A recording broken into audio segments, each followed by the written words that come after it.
Good morning students. Today our chapter is 4th planning. जो हम continue करते हैं कल वाले प्रोसेस को, कल हम पढ़ रहे थे, हमने प्रीवियस क्लास में देख लिया था प्लानिंग प्रोसेस। उसमें हम जो है 3 पॉइंट्स को क्लियर कर चुके थे। फर्स्ट हमारा था कि जब प्लानिंग प्रोसेस करते हैं तो क्या स्टेप हम यूज करते हैं। फर्स्ट था हमारा सबसे पहले सेटिंग अप द ऑब्जेक्टिव, सबसे पहले सेटिंग अप करना यानी ऑब्जेक्ट को सेट करना। Then premises development second point था हमारा, एंड थर्ड था हमारा वेरियस अल्टरनेट से उनकी लिस्ट बनाना। ठीक है बच्चों, तो 3 पॉइंट्स हम क्लियर कर चुके थे। आज का जो हमारा टॉपिक रहेगा वो 4th पॉइंट रहेगा, evaluation of the different alternatives. क्या है बच्चों ये कि इवैल्यूएशन करना, यानी जो आपने कल लिस्ट बनाई थी, बहुत सारे वेरियस जो आपके अल्टरनेट्स हैं उनकी जो लिस्ट बनाकर आपने देखा था कि हमारे पास कितने वेज हैं, कितने वे हैं किसी प्लानिंग को पूरा करने के लिए। तो उन वे को आज इस 4th पॉइंट में हम एनालिसिस करते हुए चलेंगे कि इनसे हमें कितने पॉजिटिव एक्सेप्ट मिलते हैं, देन नेगेटिव एक्सेप्ट मिलते हैं। कि after making the list of various alternates, ये हमारा कौन सा पॉइंट था बच्चों? 3rd पॉइंट था कि जब हमने लिस्ट बना ली वो अल्टरनेट्स की, तब क्या करना है, अलोंग विद द जो हमारे अजम्पशंस हैं उनके लिए क्या करना, supporting them and the manager start evaluate. क्या करेगा मैनेजर? इवैल्यूएशन स्टार्ट कर देगा ईच एंड एवरी अल्टरनेट्स, कि जितने भी अल्टरनेट्स हैं उन सबको वो एप्लीकेबल करके देखेगा कि, यानी सारे तो पॉसिबल नहीं हो पाते क्योंकि बहुत सारे वे होते हैं, पर वो अपने एक टेक्निक यूज जरूर करता है हर अल्टरनेट्स के ऊपर कि इसको अपनाने पर ये फायदा होगा और इसको अपनाने पर ये नुकसान होगा।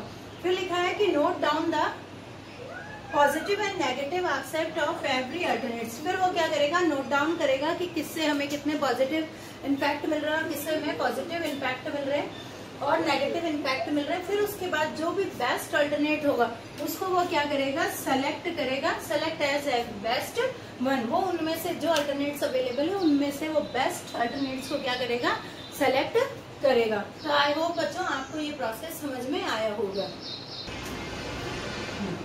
Now next topic, next point students, 5th point कि सेलेक्टिंग एंड अल्टरनेटिव्स। अब आपने अल्टरनेट्स की लिस्ट देख ली, देन आपने ये देख लिया जो हमारा 4th पॉइंट था उसमें हमने ये इवैल्यूएशन कर लिया कि कौन से अल्टरनेट से हमें पॉजिटिव इम्पैक्ट मिलेंगे और कौन से जो अल्टरनेट्स हैं उनसे हमें नेगेटिव इम्पैक्ट मिलेंगे। तो जब हम दोनों का एनालिसिस कर लेंगे बच्चों, तो हम उसमें से द बेस्ट ऑप्शन जो होगा उसको क्या करेंगे बच्चों, सेलेक्ट करेंगे। तो लिखा है कि द बेस्ट जो हमारा अल्टरनेटिव्स था इज बी सेलेक्टेड, कि जो बेस्ट अल्टरनेट्स है उसको हम क्या कर लेंगे बच्चों, सेलेक्ट कर लेंगे। उसके बाद क्या होगा, the plans are related to perform of routine job in organisation. फिर जो हमने ऑप्शन सेलेक्ट किया है उसको हम हमारे एम्प्लॉयज में क्या करेंगे, गो थ्रू करेंगे और हम उसको अपने प्लान से क्या करेंगे, रिलेट करेंगे कि ये प्लानिंग हमने हमारे ऑर्गेनाइजेशन के लिए करी है। जब हम हमारे ऑर्गेनाइजेशन के डेली प्लान से उसको कनेक्ट करते हैं बच्चों, तो एक प्लानिंग में जो है परफॉर्मेंस करने में न्यू वे मिलता है और एम्प्लॉयज जो है वो अपने टारगेट्स को अचीव करने के लिए बहुत ही ज्यादा क्या होते हैं, फोर्सफुली उनको और बहुत ही इफेक्टिवली उनको अचीव करने की कोशिश करते हैं। ये कहते हैं मेन प्लान होता है कि हमें हमारा, जैसे मैंने आपको एक सेल्स का एग्जांपल दिया था है ना, कि हमें सेल्स में इंक्रीमेंट करना है 10% का। अब जब हमें सेल्स को इंक्रीज करना है 10%, तो हमारा मेन टारगेट ये है। इसके लिए हम बहुत सारे छोटे छोटे से प्लान बनाकर चलते हैं और उस प्लान को हम क्या करते हैं, अपने जो बड़े बिग प्लान है, मेन प्लान है, उसके अंदर मर्ज करने की, यानी उससे उसको रिलेट करने की कोशिश करते हैं, ताकि छोटे छोटे प्लान से ही हम क्या कर पाते हैं, अपने बिग प्लान को यानी मेन प्लान को सक्सेसफुल बना सकते हैं। तो यही प्लानिंग का क्या होता है, एक रूल होता है, एक टारगेट होता है कि छोटे छोटे हर एक मैनेजर को हर स्टेज पर यानी हर स्टेप पे क्या करनी पड़ती है, अपने रिसोर्सेज के साथ प्लानिंग करते हुए अपने एम्प्लॉयज के साथ चलना होता है। क्योंकि उसे, अब देखो सेल्स डिपार्टमेंट है, मैंने कहा था बहुत सारे अल्टरनेटिव्स उसके पास है। अगर बहुत सारे अल्टरनेटिव्स में से ABCD में से अगर मान लो कुछ ऑप्शंस वो ले लेता है, तो उन सारे ऑप्शंस को उसको एक मेन प्लान के साथ उसे क्या करना पड़ेगा, मर्ज करना पड़ेगा या सिंक्रोनाइज करना पड़ेगा, ताकि वो सारे प्लान्स को एक साथ तो फॉलो नहीं करवा सकता, पर कुछ कुछ प्लान्स जो है किसी किसी ऑर्गेनाइजेशन यानी ग्रुप से वो काम करवा सकता है, टीम वर्क ले सकता है। और जैसे मान लो ए, बी और सी, उसने ना 4 टीम डिसाइड कर ली एक मेन किसके लिए, प्लानिंग के लिए। तो अब वो ए को अलग काम देगा, बी को अलग वर्क दे देगा, सी को अलग दे देगा, देन डी को अलग दे देगा। लेकिन ये चारों जो हैं वो सारे एक ही मेन ऑब्जेक्ट के लिए क्या कर रहे हैं, वर्क कर रहे हैं। तो आई होप बच्चों आपको ये प्लानिंग का सिस्टम समझ में आया होगा, selecting and alternatives. Now next 6th point है बच्चों कि इम्प्लीमेंटिंग द प्लान्स। अब जो प्लान सेलेक्ट हो गए, इवैल्यूएशन हो गया उसका, अब जो प्लान को हमने कर लिया सेलेक्ट, उसके बाद मैनेजर्स का क्या काम होता है। तो the manager prepare the main and supportive plans और पेपर।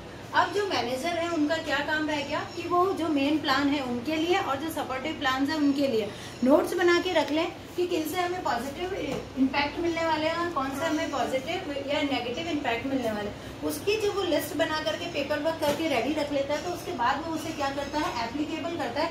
अब इम्प्लीमेंट करने की बारी आ गई, यानी अपने एम्प्लॉयज को वर्क देने की बारी आ गई।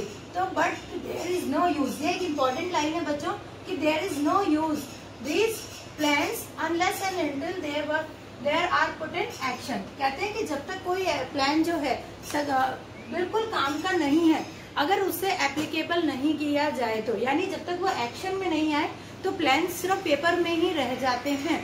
यानी हम जब किसी की प्लानिंग करते हैं और उसे पेपर में नोट डाउन करते हैं तो वो कभी उसका कोई काम नहीं है जब तक कि हम उस पर क्या ना करें, एक्शन ना करें, या जब तक उसको यूज में ना ले। जैसे मैंने आपको 12th क्लास का एक एग्जाम्पल दिया था कि आप 12th क्लास में और आपको आपके बोर्ड एग्जाम के लिए प्रिपरेशन करनी है, तो अब आप उसकी प्लानिंग बना रहे हो। तो बच्चों आप प्लानिंग कहाँ बनाओगे, उसका टाइम टेबल कहाँ सेट करोगे, अपने पेपर पे ही सेट करोगे। तो वो केवल पेपर पे लिखा हुआ ही है और आप उसको एप्लीकेबल नहीं कर रहे हो, तो वो वेस्ट है बिल्कुल। लेकिन जैसे ही आप उसे एप्लीकेबल करते हो, देन उस पर वर्क करते हो, तो इसका मतलब है कि वो फ्रूटफुल है, यानी वो आपके लिए अब यूजफुल है। तो यही बात ये कहता है, जैसे हम एग्जाम्पल देखते हैं कि हमने ये वाला एग्जाम्पल भी लिया था बच्चों कि हमें 10% जो है सेलिंग में क्या करनी है, सेल्स में इंक्रीमेंट करना है। तो इसके लिए हमने कौन सा वाला ऑप्शन चुन लिया था, हमने इसमें एक ऑप्शन मैंने आपको दिया था, DC ऑप्शन दिया था आई थिंक, कि सी ऑप्शन था कि हमें एडवर्टाइजमेंट में क्या करना पड़ेगा और एक्सपेंडिचर करने पड़ेंगे।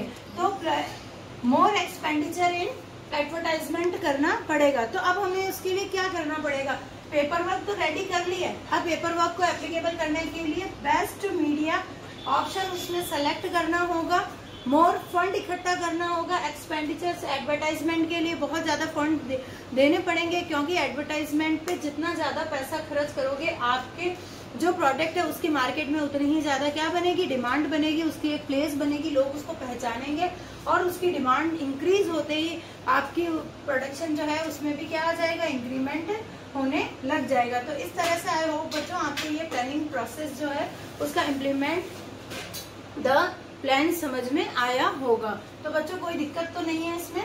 वापस बता दूं एक बार कि जो भी कोई प्लान्स होते हैं वो सपोर्टिव या मेन हो, वो अगर पेपर पे है तो उनका कोई यूज नहीं है जब तक कि आप उनको एक्शन में नहीं लेते हो। जब आप एक्शन में उन्हें काम में लेते हो तभी वो आपको फ्रूटफुल या फिर यूजफुल होते हैं। तो बच्चों आई होप आपको समझ में। अब इसका लास्ट पॉइंट बचा है इस प्रोसेस का।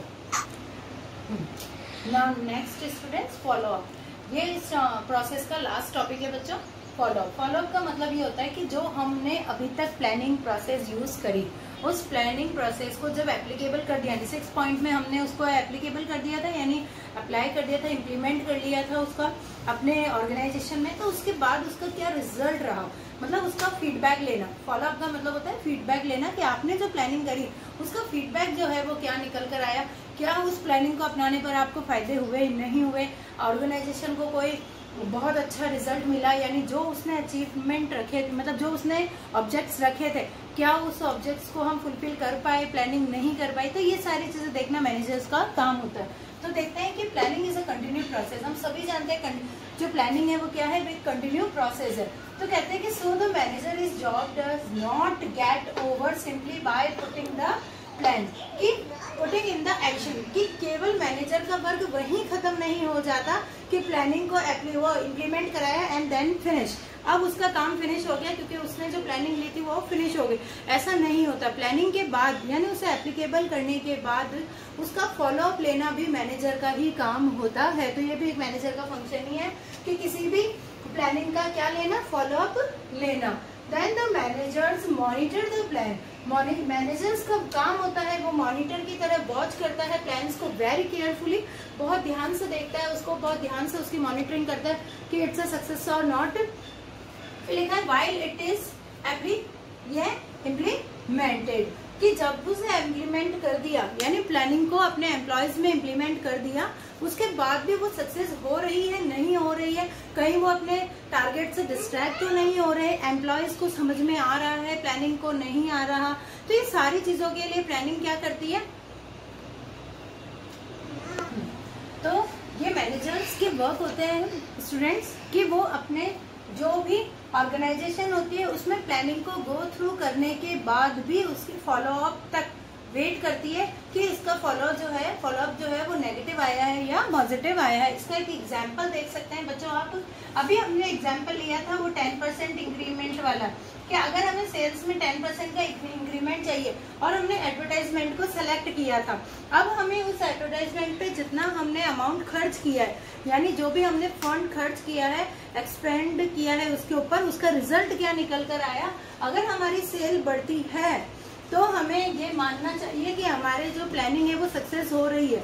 और अगर मान लो हमारे फंड खर्च करने के बाद भी, बेस्ट मीडिया ऑप्शन सेलेक्ट करने के बाद भी सेल्स में थोड़ा भी फर्क नहीं आ रहा, सेल्स एज इट इज बनी हुई है, तो इसका मतलब है कि ये प्लानिंग जो है हमारे लिए सक्सेसफुल नहीं है। अब हमें नए अल्टरनेट्स के ऊपर जाना होगा यानी कुछ नया और उसमें करना होगा। तो आई होप बच्चों आपको ये पूरे जो 7 पॉइंट्स थे बच्चों किसके प्लानिंग प्रोसेस के वो समझ में आए होंगे। मैं एक बार आपको रिवाइज करा देती हूँ 7 पॉइंट्स बच्चों। फर्स्ट पॉइंट हमारा था सबसे पहले सेटिंग द गोल्स यानी या ऑब्जेक्टिव, सबसे पहले अपने गोल्स या ऑब्जेक्ट सेट करना। देन सेकंड था हमारे पास जो रिसोर्सेज होते हैं उनको डेवलप करना। देन थर्ड हमारा था लिस्ट बना लेना, मतलब जितने भी अल्टरनेट्स होते हैं उनकी लिस्टिंग कर लेना। देन हमारा था जो भी लिस्टिंग हमने कर ली उसको इवैल्यूएट करना एंड उसको इवैल्यूएशन करने के बाद यानी हमारे ऑप्शंस को इवैल्यूएशन करने के बाद उसमें से द बेस्ट ऑप्शन सेलेक्ट करना। और जब हम द बेस्ट ऑप्शन सेलेक्ट कर लेते हैं तब हमें क्या करना बच्चों, उसको इम्प्लीमेंट करना। एंड देन इम्प्लीमेंट करने के बाद मैनेजर का एक वर्क रह जाता है, वो मोस्ट इम्पॉर्टेंट है, फॉलोअप लेना यानी फीडबैक लेना कि हमने जो प्लानिंग प्रोसेस अपनाई है वो सही है या नहीं है। तो आई होप बच्चों आपको 7 पॉइंट बहुत अच्छे से लर्न हो गए होंगे और इसी के साथ आपका चैप्टर फिनिश भी हो जाता है, क्योंकि इसका जो फर्दर पोर्शन है वो सीबीएसई ने इस जो है रिवाइज सिलेबस में जो आया था कि वो कट कर दिया पोर्शन, तो हम इतना ही इस चैप्टर में पढ़ेंगे। और इसके बाद में आपके लिए 2 वीडियो जो है केस स्टडी के लिए आऊंगी ताकि हमारा जो है ये पोर्शन कंप्लीट हो जाए। और एक इम्पॉर्टेंट बात बताने वाली थी बच्चों मैं आपको कि आपका प्रोजेक्ट जो है वो कैंसिल नहीं हुआ है, आपको पूरा 1 ईयर का एक प्रोजेक्ट तो बनाना ही है। तो मैंने जो आपको प्रोजेक्ट इंडिविजुअल आपके ग्रुप वाइज जो दे रखे हैं आपको उसे कंप्लीट करना है विद टॉपिक के साथ। और बच्चों आप उसे अच्छी तरह से कंप्लीट करना। और हमारा चैप्टर 4 जो है वो आज बिल्कुल फिनिश हो चुका है। Thank you.